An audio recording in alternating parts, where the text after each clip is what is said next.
ওখানে কি গোছ করছো? টিফিন প্যাক করছি। টিফিন প্যাক করছো? কার, আমার? তা টিফিনে কি কি দিচ্ছ আজকে একটু বন্ধুরা দেখো। রুটি কটা রুটি দিলে? 4টে। 4টে রুটি? 5টা কিন্তু দেবেন, আমি কিন্তু খেতে পারি না। পেঁয়াজ। পেঁয়াজ দিচ্ছ? আচ্ছা, পেঁয়াজের সঙ্গে লঙ্কাও থাকছে, বাহ দারুণ কম্বিনেশন। ঘুগনি। ঘুগনি? ঘুগনিটা দেখে তো ভালোই লাগছে। তুমি খেয়ে দেখেছো ঘুগনিটা ভালো হয়েছে তো? এটুকুনি ঘুগনি একটু দেবে না? দিচ্ছি তো। এটা কিপনা তো করো কেন তুমি এত? নিজে তো খাও না, কিন্তু আমাকে একটু দাও বেশি করে।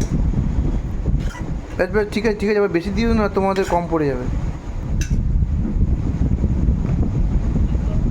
প্যাক হয়ে গেছে। Tiffin bag. Tiffin bag? চামচ ভেতরে দেওয়া আছে। চামচ দিয়ে খাবো না হাত দিয়ে খাবো? দেখলে বন্ধুরা, আমার তাহলে আজ টিফিনে কী কী প্যাক করলো।